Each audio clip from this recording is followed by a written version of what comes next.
Good evening, everybody. My name is Chris Barth. I'm a Public Information Officer with Pacific Northwest Team 2. Wanted to welcome you tonight to our virtual public meeting for the Cameron Peak Fire and the Thompson Zone of the East Troublesome Fire. Today is Friday, November 6th. I appreciate you joining us and appreciate all your engagement throughout Pacific Northwest Team 2's assignment on this fire. So thank you for joining us again tonight. Thank you for your questions. Thank you for your comments throughout all of our posting and sharing of information with you. Tonight is our final virtual public meeting for Pacific Northwest Team 2. We've got a great lineup of speakers to give you an update about what's happening on the fire, the work that's being done, and I just wanted to share that with you. And please, again, do provide your comments, ask questions. We're going to be looking at those, answering those as they come in. We'll have some of those saved up for some of our speakers tonight. Before I get started, I just wanted to remind everybody the current acreage for the Cameron Peak Fire is 208,913 acres, still at 92% containment as of this morning. For the Thompson Zone at the East Troublesome Fire, we're at 4,889 acres and at 48% containment. Again, as of this morning, there were 619 personnel assigned to the fire. Our speakers tonight include our Operations Section Chief Kyle Cannon, followed by Mike Jones, who's a lead resource advisor, or READ. We've been talking a lot about suppression repair. Mike's going to be talking about that for us tonight. Then we're going to be hearing from Darla Seidels, the superintendent for Rocky Mountain National Park, followed by Vern Kohler, a representative from the U.S. Forest Service, and then closing comments and remarks from our incident commander, Rob Allen. At the end of the presentations, as we've done, we'll take your questions and answer those with the presenters that we've got tonight. So without further ado, I'd like to introduce Kyle Cannon. Good evening. I'm Kyle Cannon, Operations Section Chief for Pacific Northwest Team 2. So the last few days we've made good progress with our firefighters doing excellent work across the entire fire. The warm, dry weather of the last few days has shown a couple of things to us. We've had a couple areas where the fire behavior has increased a bit, and that's given us a chance to really focus on those areas. We haven't seen hardly any fire movement, so that's a good thing. And then also we've really been able to pick up our game and move forward with repair with over 21 pieces of equipment out there, 10 of them being excavators. So we're really starting to make some progress in that area. So I'll go around the map real quickly, starting in the south end of the fire on the Thompson Zone and the East Troublesome Fire. Things are looking really good there. We've been able to get hand crews in on the ground along that fire's edge, securing every place that we really need to, that we're concerned about. There is a little bit of smoke still showing on Beaver Mountain above Beaver Meadow, but that's on a north aspect. It's still sitting in there with snow around it, and it's looking pretty good so far. At this point, we're in patrol status, and we're focusing on repair out to the east in that area. So things are going well there. Coming up onto the south side of the Cameron Peak Fire, from Cedar Park to the west, we did have some areas of heat around Galucci Gulch that we've been working on. That should have been solidified today and pretty much shored up. So from there, we're looking pretty good all the way to Glen Haven along that fire edge. We're focusing now, for the most part, on repair and backhaul of equipment and getting that stuff out before winter. One of the areas of concern that we did see an uptick in fire behavior was in the slop over the North Fork of the Thompson River. We had a spot that kind of showed itself with that warm weather and the windy conditions down in here. For 3 days, we've been using buckets from helicopters, including some retardant, to try to slow that down, knock it down on that south aspect, and keep it from moving. And so far today, when I looked at it, there was hardly any heat showing. So that was a good piece of work. Coming up onto the east side of the fire, Division Uniform and Victor are in repair status for the most part, and patrol. So that's looking really good. Coming here into Tango along Buckhorn, we're still seeing some areas of heat in there. So we do have crews that are gridding and going along the fire's edge, securing in there to make sure that that's going to stay solid. Today, we did see an uptick in fire behavior out here in Pingree by the CSU campus, a little bit of torching, so that's a good sign that we know that that's starting to dry out. We'll take a look at it in the morning and see what makes sense as far as if we need to put some helicopter bucket drops or something on that, so we'll be keeping an eye on that. And then the whole north side of the fire is in full repair for the most part. We've got work going on out here at Cameron Pass on some debris that's out in there, as well as the north side of the fire. We're doing repair a lot in here, and like as I mentioned, we've got 21 pieces of equipment that are working, trying to get as much done as we can before there's too much snow. So I appreciate it. Thank you.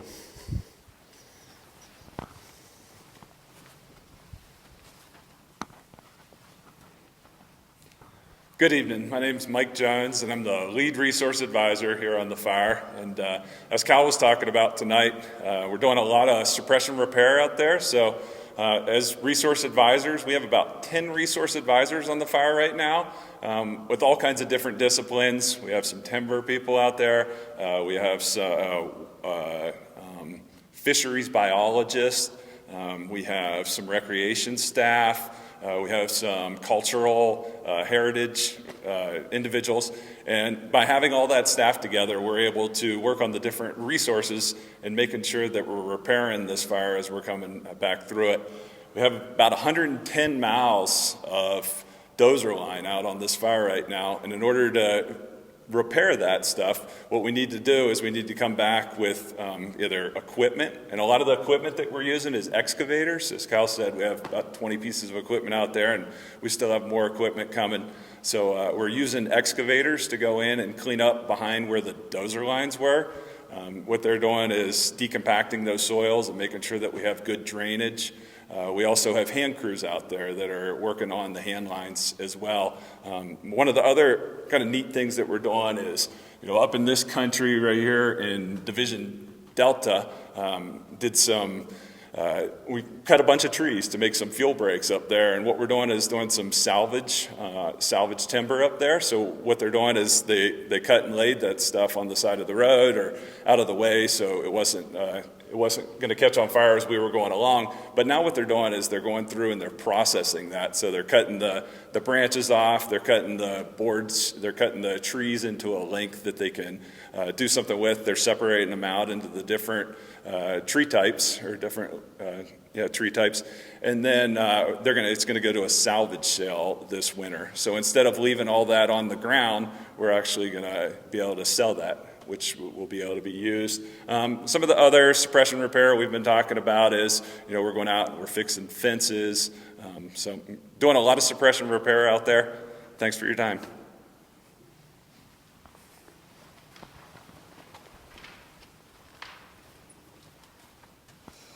Good evening, everyone. I'm Darla Seidels, and I'm the superintendent of Rocky Mountain National Park and the agency administrator for the National Park Service.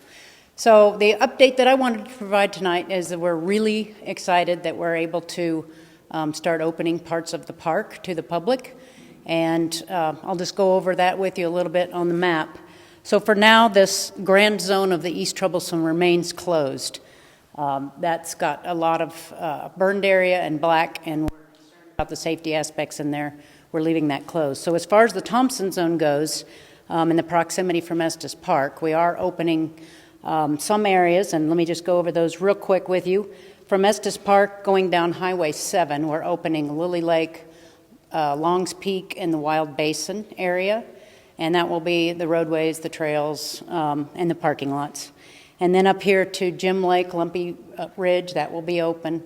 And then there is one entrance into the park, and that will be Highway 34, and that is our Fall River entrance. So it's this entrance here into the park, and that entrance is available to you to many parks curve, and that's where we've got Trail Ridge Road closed for the winter season. The most visited entrance in the park is the Beaver Meadows entrance, and that will remain closed. That also leads to Bear Lake.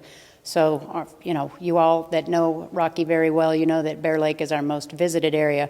We are not able to open that right now, so the Bear Lake corridor remains closed to the public while we continue to assess the safety and how we might be able to open that to get folks in. But right now it's just not safe. We've got a lot of firefighters in there. We're doing fire suppression repair. The team is doing fire suppression repair. We've got our burned area emergency rehab teams in there. And so for the foreseeable future, those areas will remain closed. Thank you very much.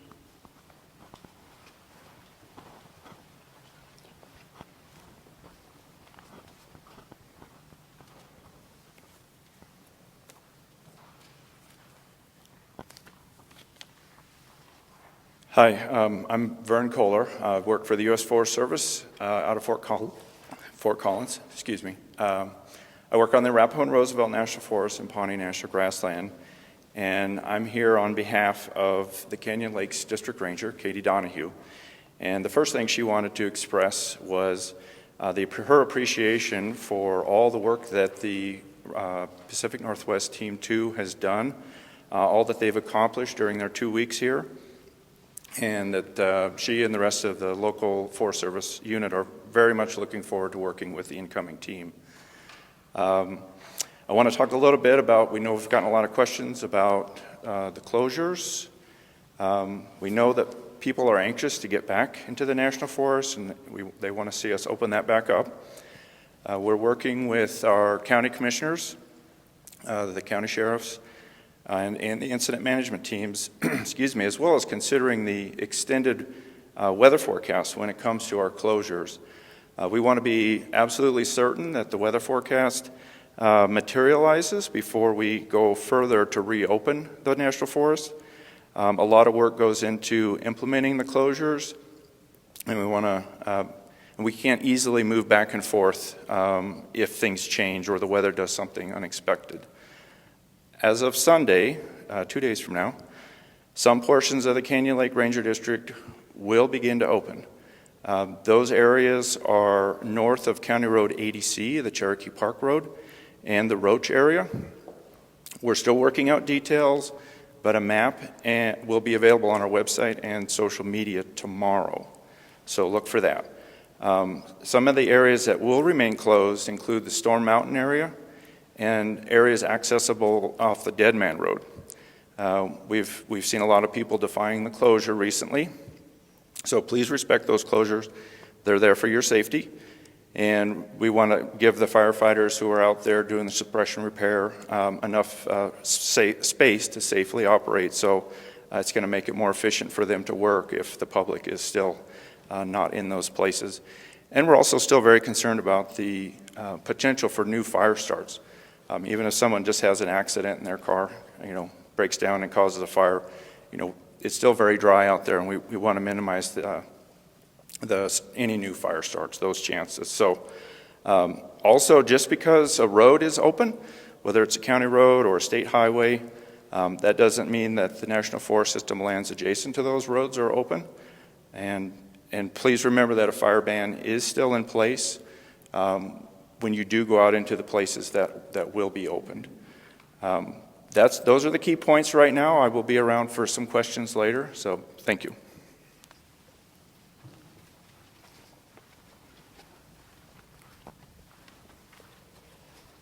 Good evening again. I'm Rob Allen, the Incident Commander for Pacific Northwest Team 2. It's a pleasure to be here with you again tonight. I just want to touch on a couple of things that we've talked about already and things that we've looked at here, especially when we're talking about the Thompson Zone and our North Zone slop over areas that you see that are still red on the map, and we haven't called them contained. And the reason for that is those are areas right now that still have a lot of snow in them, or steep, rocky terrain. They're areas that really, for right now, for us to put the risk onto our firefighting crews to get in there and try to take on those is just too much of a risk right now for what we're getting out of it. What we're looking at is still a lot of snow cover in those areas, and in both for the Estes Park area and the New Haven area where those fires are, looking at the weather that's coming up this weekend, more moisture coming in, more areas coming that will eventually end up calling these contained, but probably with not ever actually putting boots on the ground out there because it just won't be safe as the weather keeps coming in. So we're keeping an eye on them like we have, talking in on that north slope over where we've seen some areas that we can do some work with our aviation assets. We'll fly helicopters out there, put some buckets on them to keep them in place. But right now, given the science that we're looking at, given the weather, fire behavior, the fuels that we've seen out there and where our potentials are, we don't see the fire having the opportunity to really get up and move. The last couple of days, we've been tested with some good wind on it, and we've seen some places start to pick up. Today, I had the opportunity to drive out to the CSU campus and be in the Pingree Park area today. Got a chance to see a lot of the folks out there, talk to a few people, saw the smoke that was in that area. It's way back up into the hillsides. It's not anything that's going to threaten us in that area. And really, given the weather forecast and things coming in, it'll be an opportunity for the fire just to clean itself up and get itself into a good spot. As we're looking on the road there, all of the work that's been going on is getting cleaned up. They're chipping the stuff that's on the side of the highways. As I left there, we came out and up and over the Buckhorn Road and worked our way all the way out. A lot of good work going on out there, people picking up stuff, getting the chippers out and running, the power companies out putting up power poles. I saw CenturyLink out there running around. We're doing everything we can to get ourselves back into as normal as possible. As we move out of the fire area and up north into the area there where we've got a lot of places where the forest is going to start to open, we're working closely with the Sheriff's Department to control access to some of those roads because we do still have an awful lot of heavy equipment. Even as I was trying to get out on the Buckhorn Road, came to a tight turn where a lowboy was trying to get an excavator around, couldn't quite make it. Ended up having to sit there and wait for a little while they unhooked the machinery, got things moved around, got the cab moved, and then eventually they were able to move on and we could move forward. So just be aware that there's still a lot of heavy equipment, a lot of people out there moving around. There's still some 400 firefighters out in the woods right now working, trying to make sure that we're getting this cleaned up. Those firefighters not only are doing the repair work, but they're also there to respond if something starts to pick up on the fire itself. So next steps for us coming through here, it's almost time for PNW2 to head back home and take another break. We've been on multiple assignments this year. We are really fortunate that the next team is coming in already. The Incident Commander Al Lawson for the Northwest Team 10 is here already. We're doing a great transition with them. They'll be getting a briefing tomorrow night. We'll spend all day Sunday downloading all the stuff that we've learned about your fine community, the forest, the park here, all the stuff that we've learned, what we've been working on, pass that off to them, and they'll be here for the next 2 weeks to start pulling all that together and finishing up some of that repair work and still being able to respond to any issues that are out here as they pop up. We've looked at the weather, again, having it starting to, looking at more storms coming in, really thinking we're making it past that turn where there'll be a lot of firefighting going on, but there still will be a full force here with aviation assets, engines, dozers, all the rest of the stuff that'll be here to take on something if it does happen as things start to move out. So it's been a pleasure for PNW2 to be here for these last 2 weeks. We came into a snowstorm. We had some fabulous Colorado weather while we were here to get some stuff moving. I hear that it's 40 degrees and raining and snowing back home, so we'll leave the sunshine here, head back into some more northwest weather where we're used to having it this time of year. But it's been great working with the Sheriff's Department, with the state fire folks, the park, the Forest Service. All the partners have been out here. The community has been great for helping us wherever we could. We impacted a ton of motels, hotels, all kinds of places when we had the storm and we had to put 1,000 people up in places where they could be warm and dry and safe. Just appreciate the whole effort from everybody and looking forward to maybe not coming out here again this year, but maybe in the future sometime. So thank you.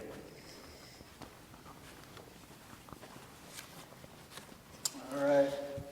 Again, I just want to thank all of our speakers. Appreciate that. As Rob was mentioning, with some of that work that's going on, some of the work that's been happening, he's mentioning some of the utility providers. I do want to share some comments from Poudre Valley Rural Electric Association.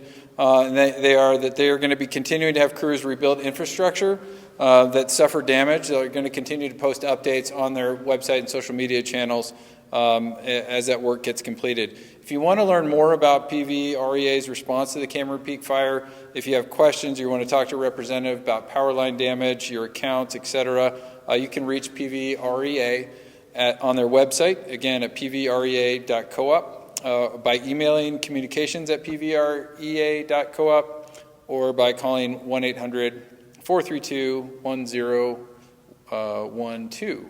So with that, we get into our question and answer period. So I'm going to turn to our moderator who's cultivating questions that you've all been feeding to us. And again, keep those coming. We'll try to answer those as they're coming in. We'll have some of those be addressed right now, and then we'll continue to monitor them after the meeting. So, Cale, do we have some questions? Yeah, thank you, Chris. We have a couple questions. We'll start with Kyle Cannon, our operations chief, and we're really mainly reinforcing answers that Kyle and Rob already provided because we do want to paint the picture. We know we have folks who are here paying attention, but also around the world, and there's still some worries about threats to Estes, the town, threats to Pingree, the CSU campus, and we do hammer on this every day that we are, very aware that that is a concern, and so I just want you to touch on it one more time. Sure, yeah, I'll start down in here around Estes Park. We had firefighters in on the ground making sure that area along the fire perimeter was secure. We made good progress in there. As I mentioned, we do have a couple areas where there's a little bit of heat still showing. But as I mentioned, they're on north aspect. That means there's still snow on the ground, pretty low potential for it to spread. But we do have folks that are in there paying close attention to that, and we have both ground and hand crews as well as helicopters and aviation assets available to us if we feel like that's really going to cause a problem and we need to do something in there. So that's definitely a concern that we're paying attention to because we definitely want to, prevent fire from spreading to the east. Same way here on the slop over the North Fork. I think Rob mentioned it. It's a fairly arduous hike up in there, and there's quite a few snags, some issues with beetle-killed timber, and so we're really trying to weigh whether we can really safely get folks in there or not. And if we need to, there's a whole series of things that'll have to happen. So currently we're utilizing aviation assets and counting on that, in the next couple of days we're expecting another pulse of moisture, and we'll be passing that on to Pacific Northwest Team 10 when they come in to really, evaluate the effects of that snow, just like we did when we showed up, to see what the effects are and what we really need to focus on. And then I think the same goes here with Pingree and around the CSU campus. As Rob mentioned, that's back up in the canyon a ways. That area doesn't really align with the wind very well, although there's heavy fuels. It's fairly protected in there, so the chances of it really coming out of there are pretty slim. But again, we'll evaluate in the morning, take a look at that uptick in fire behavior we experienced late in the day today, and take action as needed to make sure that it stays in its place and doesn't affect adversely CSU. We did do a bunch of mop-up, and we used drone technology to make sure that we were catching everything we could around those structures, and we feel pretty confident we turned that contained a few days ago. Great, thanks very much. And on the note of maps, people see us in front of this briefing map every day, and the red blob is kind of scary to folks. We know there's a mosaic pattern of burning in there. We know that the lodgepole burns with intensity. It's a stand replacing type event. We've put those videos up for folks. And so one of our astute guests just asked, is the fire cleaning out a lot of the beetle-killed timber? Yeah, indeed, in places, especially when the weather's just right and the fuels are lined up, we definitely had some pretty stand replacing events in there, and certainly all that is cleaning up. Along the edge, it tends to be where the fire behavior moderated some, so then it's a little more of a mosaic, as Gail mentioned, which is positive. You don't want to have the whole forest fully stand replacing at the same time. I think that mosaic pattern is a good outcome relatively. So yes, there is a lot of that being cleaned up, and it's also there's some diversity out there, which is helpful. Great, thanks. And then just point out a few things for us. People are noticing the map, like the circle of dots around the Thompson zone where the drone lands. Maybe indicate where that is, and then a few of the drop here? points. Yeah, just point out the division breaks. Sure. People are really interested in our map. Yeah, I mean, the larger and more complex an incident is, a fire is, the more divisions and breaks we have to kind of divide things up. So we have branches. Branch 1 goes from here all the way to here, and it was broken up into 6 or 7 divisions. We've got it down to 1 based on the work that's left. Branch 2 is in here with 3 divisions, Tango, Uniform, Victor, and then we also have a Pingree structure group that we folded into Tango. That was in here as well due to access. And then branch 3 is pretty much this whole piece, the southern part of Cameron Peak, as well as the Thompson zone, and it's broken up into 4 divisions: Yankee, X-ray, Zulu, and Whiskey. Great, thanks, Cal. We really appreciate it. And there are a lot of folks out there who really appreciate your morning updates. So thanks for being out here every day. Thanks. And for Darla, I did want to have you touch base on some of the burned area emergency response. We've been messaging to folks that there's specialists that come in, they give us an idea of the soil intensity, the canopy intensity, and that we don't have that data yet to give all the answers. But I did see them flying today when I was up in the park. They are doing their assessments. Do you want to address a little bit about the BEAR team? Sure. So we have a number of specialists that we've brought in to look at the post-fire impacts to the park, and this is the burned area emergency rehab team. And as mentioned before, these are specialists from soil scientists to hydrologists to even cultural resources, wildlife specialists. and they go into areas that have been burned and assess those areas for what that damage has been, and then after they've studied it, figure out, what is the best recommendation to mitigate those damages. We will get a report. We probably won't see that for another 2 weeks, say, 10 days or so. It takes a while to get the folks in there, and, when it's unsafe to do so, obviously, it's difficult to get them into all places. And so they will go into the areas that are the safest. They'll assess those areas. For example, what is the potential for runoff this winter or this spring, the potential for flooding, sedimentation in the springs, and things like that. Okay, great. And several of your community members are wondering if there's a cohesive effort amongst different agencies to kind of talk more about beetle kill and some of the threats that it's posing.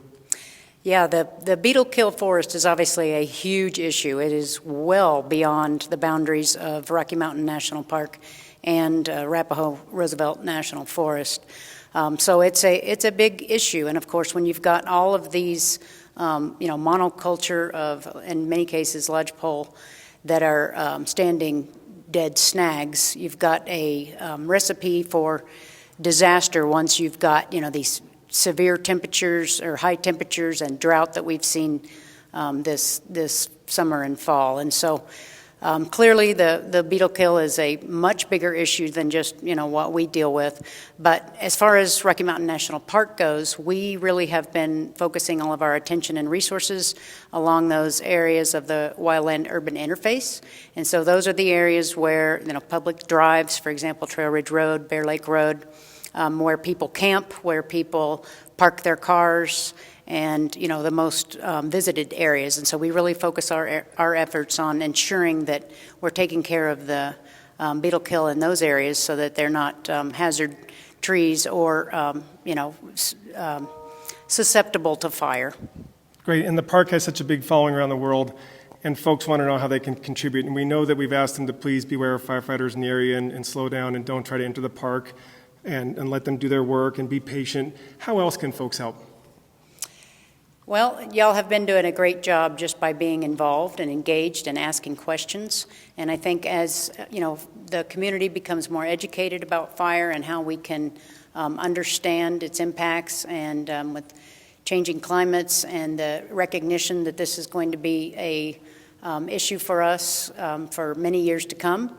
Prior to 2002, the largest fire in Colorado was 30,000 acres. And now just with these two fires alone, East Troublesome and Cameron Peak, we're over 400,000 acres. And so recognizing the magnitude of the future with all of these things that come to fruition as far as wildland fire, and then sharing your experiences and your education with others so that we can work together as communities to especially in urban areas, to safe our homes and protect the communities, and work with the forest and the park to just make our areas more resilient to fire. Great, thanks very much, Charlie. Thank you. And we'll move on to Vern from the Forest Service for a few quick questions. Vern? And so the Forest Service has had a burned area emergency response team kind of engage and then disengage with the big blow up in the winter storm, and then re-engage now too. So can you just speak a little bit to are they the same team as who's visiting the park, or is that a shared resource? Or Well, I think there's some shared resources. I'm not intimately tied in with that, so I apologize. I don't have a perfect answer, but it's a team effort. We've got one incident management team managing the fire across multiple land ownership, from private to state, National Park Service, National Forest System. So yeah, it's a combined effort, and we wouldn't want to do something necessarily on one side of the line and that we wouldn't want to do on the other, particularly with respect to resource protection. Erosion is a big concern after a fire, and that's something that the Park Service and the Forest Service definitely are going to work together to limit. The Forest Service does have the authority to sell forest products, and so that's a big difference on the Forest Service side. So we're looking to sell some of the timber that was cut during the contingency line preparation early on. So the park, I don't think, is going to be selling trees. Great, thanks. And we did hear some reports of some folks cutting some of those log decks for their own personal firewood. Can you explain to folks why that isn't the best result for us? Those are logs that we'd like to actually generate income from, is that correct?